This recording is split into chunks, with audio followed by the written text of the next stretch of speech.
Me emër të Allahut, mëshirues dhe përdlimtar i madh. Perëndin e falenderojnë çka gjendet në qiell dhe çka gjendet në tokë. Ai është i plotfuqishëm dhe i gjithdijshëm. Allahun e madhuro me të spi për lëvdim që gjendet në qiell dhe në tokë. Ai është ngallënimtari i urti. Ajeti tregon se pari madhështinë dhe krenarinë e Allahut të lartësuar. Ai është ngallënimtari para të cilit janë shtruar të gjitha krijesat. Çdo gjë që ndodhet në qiell dhe në tokë i bën tasbih atij, duke e lavdëruar dhe duke ju lutur për nevojat e tyre. Allahu është i urti që ka përcaktuar dhe ligjëruar çdo gjë me urtësi. O besimtar, përse flisni atë që nuk e punoni?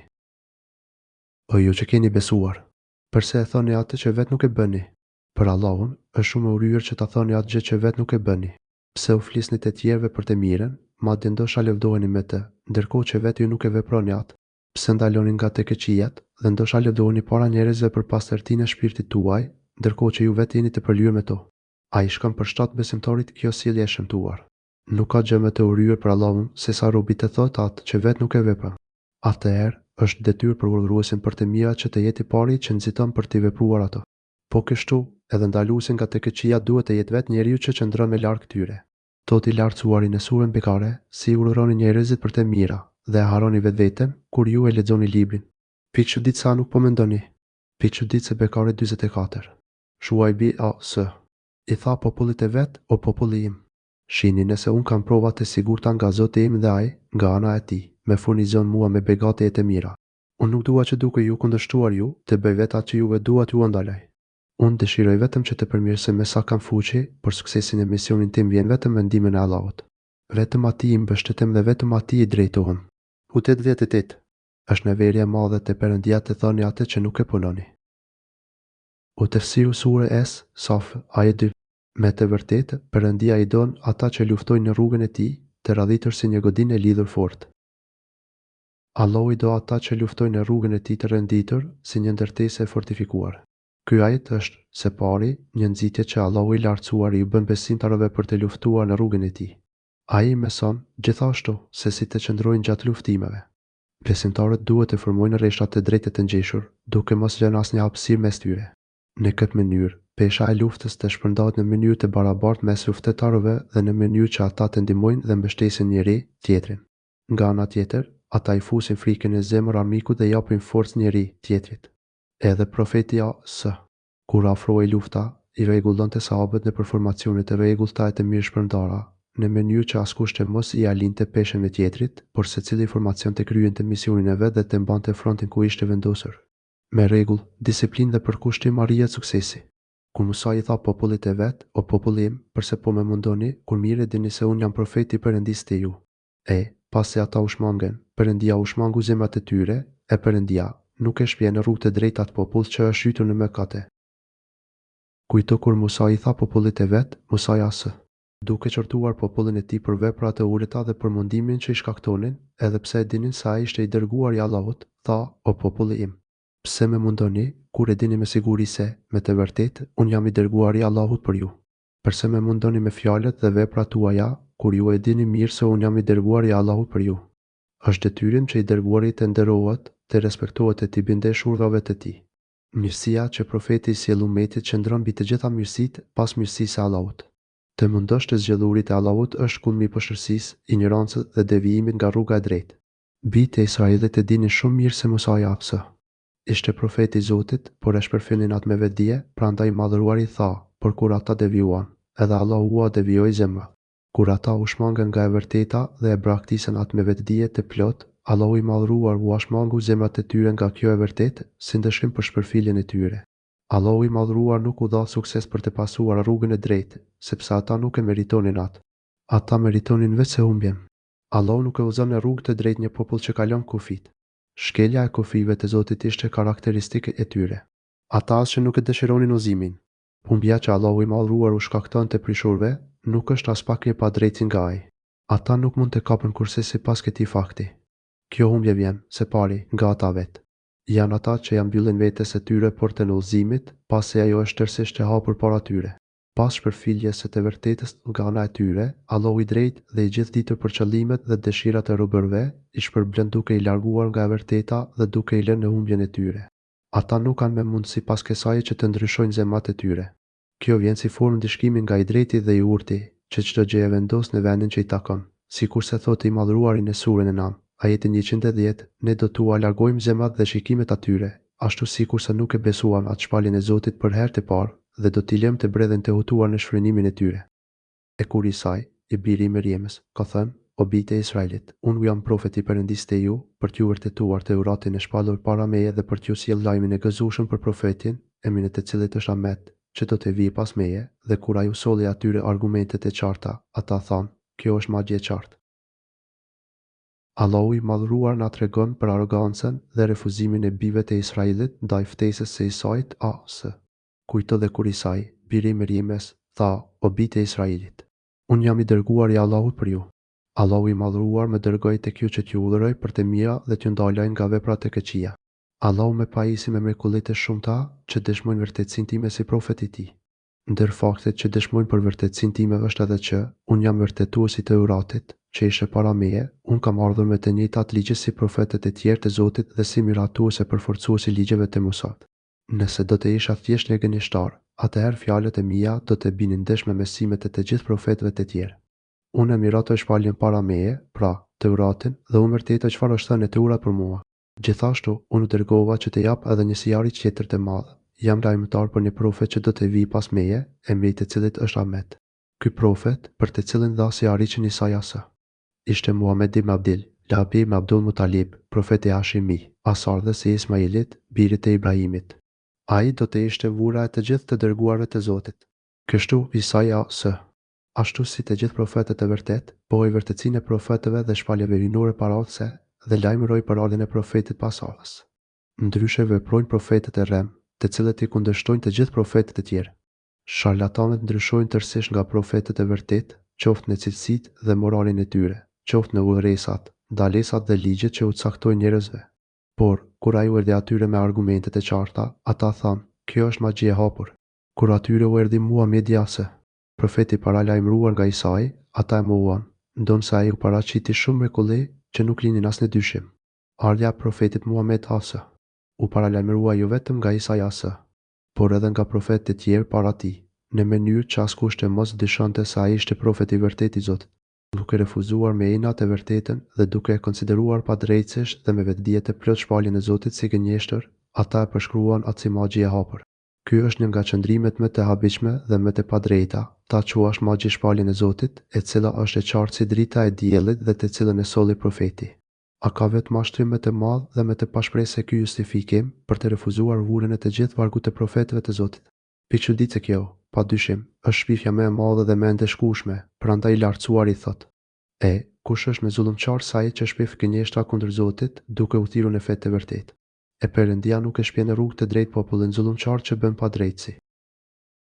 E kush është më keqbërë se ai që shpif gënjeshtra për Allahun, ndërkohë që ai ftohet në fenë islame? Pikëçuditse këta mohues të së vërtetës janë zullumçarët më të mëdhenj dhe nuk kanë asnjë justifikim për këtë padrejtësi që kryejnë. Ata vazhdimisht ftohen në islam nga muslimanët, duke ju sqaruar tërësisht argumentet dhe faktet, duke mos u lënë asnjë shtek dyshimeve. Por Allahu nuk e udhëzon në rrugë të drejtë një popull të padrejtë. Për sa ku vazhdojnë në padrejtësi, atyre nuk ka për t'u bërë dobi asnjë qortim me këshill. Ata nuk do të binden nga asnjë lloj argumenti. Këta të mirë janë të pashpresë, sepse kanë marrë përsipër që të kundërshtojnë të vërtetën, duke të nxjerrë lloj arsyetimesh apo argumente, siç i quajnë ata. Për këta, Allahu i lartësuar thotë: Ata dëshirojnë të fikin dritën e Perëndisë me gojën e tyre, e Perëndia e përsos dritën e vet, edhe nëse e urrejnë mohuesit. Duan që të shuajnë dritën e Allahut me gojën e tyre nëpërmjet argumenteve të pabaza dhe arsyetimeve të shtrëmbëra, ata synojnë të shuajnë dritën e Allahut. Por kjo është gjëja më e pamundur që ekziston. Madje të tilla përpjekje fatkeqe dhe të pashpresave që u ashtojnë besimin dhe qartësinë pasuesve të vërtetës dhe i bëjnë të kuptojnë me thellë kotësinë e fjalëve të atyre të mirëve, por Allahu e forcon dritën e vet, edhe pse jo besimtarët të urrejnë këtë. Është Allahu i lartësuar ai që ka premtuar dhe ka marrë përsipër ta bëjë këtë fe të triumfojë mbi të gjitha fetë. Allahu do ta çojë në vend të vërtetën, me të cilën dërgoi të gjithë profetët e tij. Është Allahu i lartësuar ai që do ta bëjë dritën e tij të shkëlqejë në çdo cep të botës, edhe pse mohuesit të urrejnë këtë gjë. Ata fatkeqë, për shkak të urrëties së madhe që kanë ndaj të vërtetës, shfrytëzojnë çdo mundësi dhe rrugë për të shuar dritën e Allahut, por përfundimi i pashmangshëm është që ata do të mposhten të turpëruar. Ata janë se ai njeriu që i fryn diellit për ta shuarat me frym. Me veprimet e tyre, jo vetëm që nuk do t'i arrin qëllimit, por tregojnë edhe se sa mendjelejt që janë. Ne vijim, Allahu i lartësuar na bën të ditur shkakun e përësisë e fesë islame, duke thënë: Perëndia është ai që ka dërguar profetin e vet me udhëzim për rrugën e drejtë dhe fenë e vërtetë për ta ngritur me lartëse të gjitha fetë, edhe nëse urrejnë pagan. Është ai që e çoi të dërguarin e vet me udhëzim të qartë e fetë e vërtetë për ta bërë tepër me mbi të gjitha fetë, edhe pse i dhujtarët e urrejnë këtë. Islami do të triumfojë mbi të gjitha fetë, sepse Allahu i lartësuar e pajisi profetin e kësaj feje me udhëzim të qartë, domethënë me dituritë e mëdha dhe veprat e mira, sipas kësaj diturie. Në këtë mënyrë, robërit njohin rrugën drejt mëshirës dhe xhenetit të Allahut të lartësuar. Ata mësojnë veprat dhe virtytet me të cilat kënaqet Allahu i lartësuar. Me Islamin, ata inkurajohen dhe aftësohen për t'u pajisur me këtë dituri dhe për të punuar sipas saj. Kështu, atyre u lehtësohet rruga për të arritur lumturinë në dynja dhe në ahiret. Gjithashtu, Allahu i madhruar e pajisi profetin Muhammed asë: me dinul hake, fenë e vërtetë. Kjo është feja që u është ngarkuar robërve që të adhurojnë Allahun sipas saj. Kjo është feja e vërtetë dhe e plotë. Në të nuk mund të gjesh asnjë lloj mangësie apo defekti, asnjë lloj padrejtësie në çdo aspekt që ta shohësh, qoftë në detyrimet ndaj Zotit, qoftë në ligjet që rregullojnë marrëdhënien ndërnjerëzore. Porositë e kësaj feje janë ushqim për zemrën dhe kënaqësi për trupin. Largimi nga ndalesat e kësaj feje është çlirim dhe siguri nga çdo ligësi dhe shkatërim. Atëherë, udhëzimi i qartë dhe feja e vërtetë janë dëshmitë më të qarta që tregojnë se Muhamedi asë ishte vërtet i dërguari i Zotit të botëve. Forca ndikuese e Kuranit në zemrat e njerëzve, dituria që përmban ai, këshillat e tij dhe feja që përshkruan ky libër, e cila rregullon jetën njerëzore në të gjitha aspektet e saj, të gjitha përbëjmë mrekullimet e mëdha që Zoti ka sjellë për njerëzit. Për sjelljen e kësaj mrekullie, Allahu i madhëruar zgjodhi më të mirin e profetëve, Muhamedin asë, dhe për ta zbatuar atë solli më të mirin e ummeteve, ummetin islam. Ndryshe nga të gjithë mrekullitë e tjera, të cilat ishin të kufizuara për popuj, vendet dhe periudhat e caktuara, kjo mrekulli përfshin të gjithë njerëzit dhe gjindet dhe të gjithë kohërat deri në ditën e gjykimit. Sa më shumë të thellohet njeriu në meditimin dhe studimin e këtij libri, aq më shumë do t'i jashtojë ai gëzimin dhe këthjetësinë në rrugën që ka zgjedhur për të jetuar sipas kënaqësisë së Krijuesit dhe për të fituar përjetësinë e xhenetit pranë tij. Me të tillë mrekulli është i pashmangshëm përfundimi triumfues i kësaj feje. Allahu i lartësuar thotë për ta bërë tepër me mbi të gjitha fetë, edhe pse i dhujtarët e urrejnë këtë. Fitoria e Islamit do të arrihet me argumente dhe fakte të qarta, mbi të cilat është ndërtuar kjo fe. Allahu i lartësuar do të bëjë që pasuesit e kësaj feje të triumfojnë në përballje me të kotën dhe gënjeshtën. Shtrirja dhe epërsia e fesë së Zotit janë cilësitë e pandashme të saj në çdo kohë dhe vend. Askush dhe asgjë nuk mund të dalë mbi këtë fe. Gjithmonë, nëse dikush përpiqet të polemizojë kundër fesë së vërtetë, do të përfundojë i humbur, i pushruar dhe i pashpresë. Gjithmonë e vërteta do ta mposhtë të kotën dhe do të shfaqet e qartë dhe e kuptueshme për të gjithë. Ndërsa për sa i përket pasuesve të fesë së vërtetë, nëse ata do t'i përkushtohen plotësisht asaj, nëse do të ndriçohen me dritën e saj, nëse do të uzohen me parimet e saj për arritjen e mirësive të dynjas dhe ahiretit, atëherë do të jenë padyshim gallënimtar para çukujt. Ata do të fitojnë gjithmonë, duke e lartësuar fenë e tyre mbi të gjitha fetë dhe besimet e njerëzve. Por nëse ata i neglizhojnë porositë e kësaj feje, nëse nuk e zbatojnë tërësisht atë në të gjitha aspektet e jetës së tyre, por do të mjaftohen vetëm me përkatësinë e tyre në Islam, atëherë kjo nuk do t'u sjellë dobi dhe nuk do t'i bëjë kurrë të ngallënjej. Neglizhenca në zbatimin e fesë së Zotit është shkaq që armiq të sundojnë mbi besimtarët. Për të vërtetuar këtë, mjafton të shohësh tallimin mes muslimanëve të parë dhe të atyre që erdhën më vonë. Mjafton të shohësh gjulëzimin e shteteve islame dhe me pasën njën e tyre. O besimtar, ato një t'ju orientojnë në një tregti, e cila ju shpëton nga vuajtja e dëmshme. O ju që keni besuar, atë ju tregoj për një pakt madhështor që ju shpëton prej dënimit të dëmshëm. Ky është një propozim i mrekullueshëm që me i mëshirshmit të mëshirshmëve u bën robërve të tij besimtar. Me bujarinë e tij, ai fton ata në tregtime të mëdha, në objektive më të lartë, që të shpëtojnë nga ndëshkimi i dëmshëm dhe të arrijnë lumturinë e përjetshme. Allahu i lartësuar nuk e bën këtë ftesë në formë urrore, por në formën e një propozimi shumë të butë dhe dashamirës, për të treguar se çdo i urtë dhe i mençur mund ta arrijë këtë mirësi. Ajo është një ftesë e hapur për të gjithë, sepse është e arritshme për të gjithë nëse do të gjykoni me urtësi dhe mençuri. Nëse dikush pyet për mënyrën se si arrihet kjo e mirë, Allahu i lartësuar thotë: besoni në Perëndin dhe në profetin e tij, dhe luftoni në rrugën e Perëndisë me pasurinë dhe trupin tuaj. Kjo është më mirë për ju nëse e dini. Besoni Allahun dhe të dërguarin e tij. Fillimisht të besoni Allahun dhe të dërguarin e tij. Dihet mirë që besimi i vërtet është bindja e plot në gjithçka që Allahu i lartësuar ka urdhëruar të besohet. Nëse ky besim është i sinqert, ai e shtyn robën të shfaqë vepra e fjalët e mira. Sigurisht, ndër veprat më të spikatura, që shfaqet në praktik dhe që dëshmon për sinqeritetin e besim, është gjihadi në rrugën e Zotit. Për këtë arsye, i lartësuari thotë dhe luftoni në rrugën e Allahut me pasurinë dhe veten tuaj. I jepni për hir të Allahut pasurinë, madje edhe shpirtin tuaj, për të mposhtruar armiqtë e Islamit.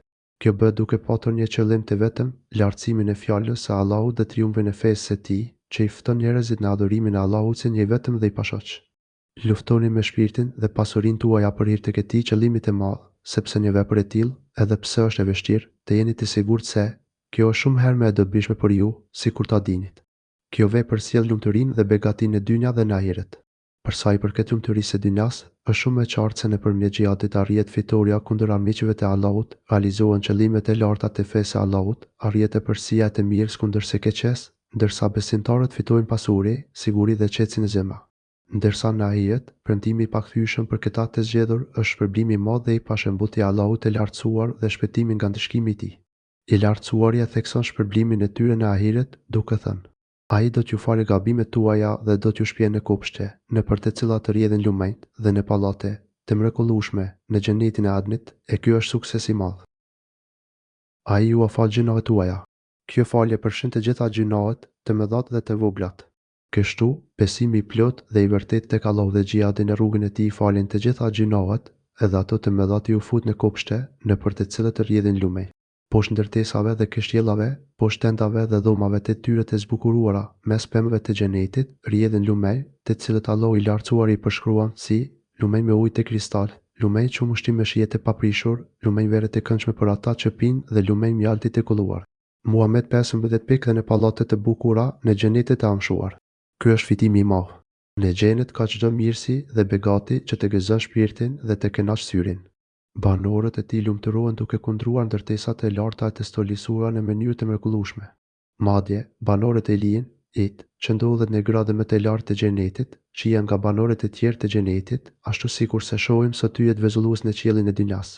Disa ndërtesa të xhenetit janë të ndërtuara me tulla floriri, ndërsa disa të tjera me tulla argjendi. Tendat e fshehura mes pimësisë së dendur dhe lumenjve janë prej diamanti dhe prej koralesh.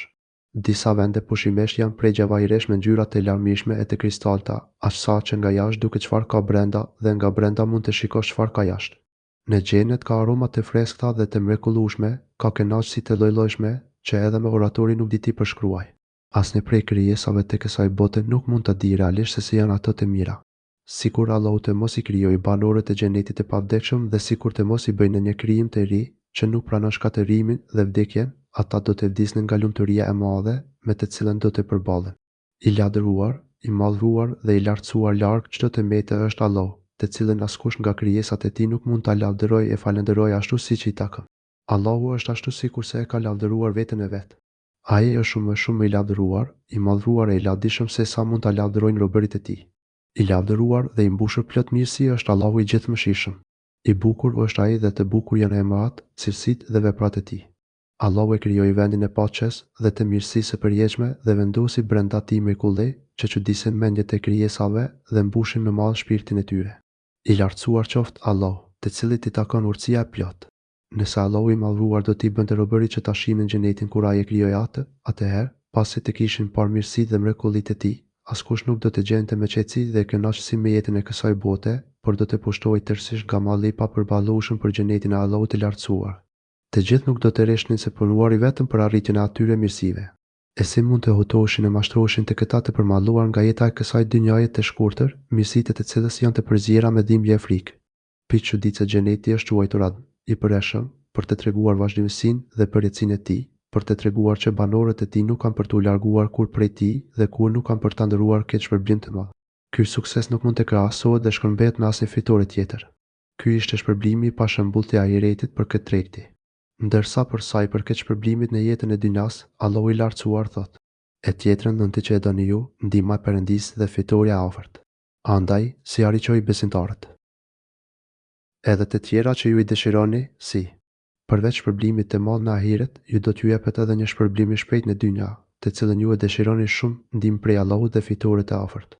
Allahu do t'ju jap fitore mbi armiqtë tuaj, e cila do t'ju sjell krenari dhe gëzim. Kështu do të hapet rreth i Islamit dhe do të shtohen begatit. Ky është shpërblimi i premtuar besimtarëve që luftojnë dhe përpiqen në rrugën e Zotit. Por edhe besimtarëve të tjerë, të cilët nuk kanë marrë pjesë në xhihad, Allahu i lartësuar nuk u apret shpresën për mirësitë e tij. Duke dhënë një premtim gjithëpërfshirës, ai thotë: "Atëherë, përgëzoj besimtarët. Përgëzoj ata me një shpërblim të madh në jetën e dynjas dhe në jetën tjetër. Secili do të shpërblehet sipas gradës së imanit, edhe pse nuk do të jetë në të njëjtin nivel me ata që kanë luftuar në rrugën e Zotit." Profeti A.S. ka thënë: "Me të vërtetë, në xhenet ka 100 grata, hapësira mes çdo njerëz prej të cilave është sa hapësira mes qiellit dhe tokës." Këto Allahu i lartësuar i ka përgatitur për luftëtarët në rrugën e tij. Pastaj i lartësuar i thotë në një kopje tjetër të këtij tefsir, në vend të këtij hadithi, autori shkruan: "Profeti A.S. ka thënë, për atë që është i kënaqur me Allahun si Zotin e tij, me Islamin si fenë e tij, me Muhamedin A.S. si profetin e tij, për atë është bërë detyrë. Xheneti." Ebu Sejt el-Hudriu, transmetuesi i këtij hadithi, u çudit nga këto fjalë dhe tha: "Ma thuaj edhe një herë, o i dërguari i Allahut." Ai ja përsëriti dhe pastaj tha: "Por është edhe diçka tjetër, nëpërmjet së cilës robi ngrihet nëpër 100 grata të xhenetit, hapësira mes çdo njerëz prej të cilave është sa largësia mes qiellit dhe tokës." Cila është ajo vepër, o i dërguari i Allahut? Pyeti Ebu Sejt el-Hudriu. Profeti A.S. tha: "Xhihadi në rrugën e Zotit, xhihadi në rrugën e Zotit." Këtë hadith e ka shënuar Muslimi: "O besimtar, behuni ndihmësit e besimit të Perëndisë, ashtu siç u ka thënë Isai, i biri i Meriemës, nxënësve apostujve të tij, kush janë ndihmësit e mi të Perëndia?" Apostujt u përgjigjen: "Ne jemi ndihmësit e Perëndisë." Dhe kanë besuar një grup nga bijtë e Israelit, e një grup tjetër kanë mohuar, andaj ne i kemi forcuar ndihmuar besimtarët kundër armikut të tyre dhe ata u bën fitues. O ju që keni besuar, behuni ndihmëtar të rrugës së Allahut, jeni ndihmues dhe mbështetës së fesë së Allahut me fjalët dhe me veprat tuaja, duke u përpjekur seriozisht dhe me sinqeritet për të realizuar dhe plotësuar fenë e tij në veten tuaj, por edhe për përhapjen e saj tek të tjerët. Kjo detyrë kërkon që të pajiseni me dituri, të punoni sipas saj dhe të bëni durim në përhapjen e saj. Ju do të hasni në vështirësi të shumta, që do të kërkojnë edhe të luftoni me armiqtë e kësaj feje, të cilët të pengojnë përhapjen e saj. Ju do t'ju duhet të sakrifikoni pasurinë dhe jetën tuaj. Do t'ju duhet ta luftoni të kotën me dituri dhe argumente të qarta, por edhe me shpatë, kur e përcakton urtësia e Zotit. Kështu, me dituri dhe fjalë të qarta, do ta ndriçoni të vërtetën për njerëzit, do t'u tregoni kutësinë dhe mashtrimin e të padrejtëve dhe do t'i paralajmëroni për kajzikun në rrugës së humbjes. Atëherë, të ndihmosh fenë e Allahut do të thotë, së pari, të mësosh e studiosh librin e Allahut dhe traditën e profetit e Allahut, dhe pastaj të nxisesh edhe të tjerët që ta bëjnë një gjë të tillë, duke i udhëruar për të mira dhe duke ndaluar nga të keqijat, ashtu siç i ka përcaktuar feja e Zotit. Me pas, Allahu i madhëruar i nxit besimtarët që të ndjekin shembullin e vëllezërve të tyre të mëparshëm, duke thënë, sikurse Isai, biri i Meriemës, u tha dishepujve, kush do të jetë ndihmëtari im në rrugën e Allahut. Isai A.S. I ftoi dishepujt të bëheshin ndihmuesit e tij në rrugën e Zotit dhe ata menjëherë i dhanë besën duke i thënë, dishepujt i thanë, ne do të jemi ndihmëtarët e rrugës së Allahut. Kështu, bashkë me dishepujt e tij, Isai A.S. sakrifikoi për të ndihmuar dhe për hapur fenë e Zotit, duke duruar në të gjitha vështirësitë që i dolën. Disa prej bijve të Israelit besuan e disa të tjerë kundërshtuan.